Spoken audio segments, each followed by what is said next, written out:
नमस्कार मंडळी, पुन्हा एकदा स्वागत करतो तुमचं आपल्या एका नवीन व्हिडिओमध्ये. मित्रांनो, आज 2 ओपनचे मैदान आहेत. पहिलं म्हणजे दारवळी मुळशीचं, तर दुसरं मैदान आहे जिंतीचं. तर जिंतीच्या मैदानात पंचमहिंद केसरी सर्जा मित्रांनो दाखल झाला आहे.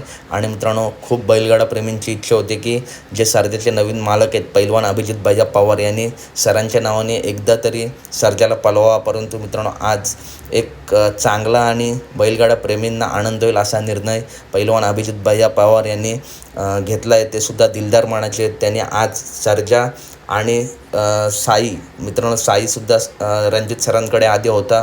सर्जा आणि साई हा घरचा साजच तो आता सध्या संतोष तोडकर साहेब यांच्याकडे आहे. हे दोन्हीसुद्धा नंदी आज आपला सरांच्या नावाने पळताना दिसणार आहेत. खरंच मित्रांनो, दोन्हीसुद्धा मालकांना मानलं पाहिजे, चांगला असा निर्णय घेतला आहे. तर मित्रांनो, आज सर्जा आणि साई जिंतीच्या मैदानात नक्की कोणत्या गटात पळणार थोड्याच वेळात अपडेट देतो. परंतु कशी वाटली व्हिडिओ नक्की सांगा. व्हिडिओ आवडली असेल तर नक्की व्हिडिओ लाईक करा, चॅनलला सबस्क्राईब करा. आणि आपल्या सर्वांना माहितीच आहे सर्जा सरांचा जीव होता. आणि पुन्हा एकदा आज पंचमहिंद केसरी सर्जा आणि साई सोबत पळताना दिसतील, ते सुद्धा सरांच्या नावाने. धन्यवाद मित्रांनो.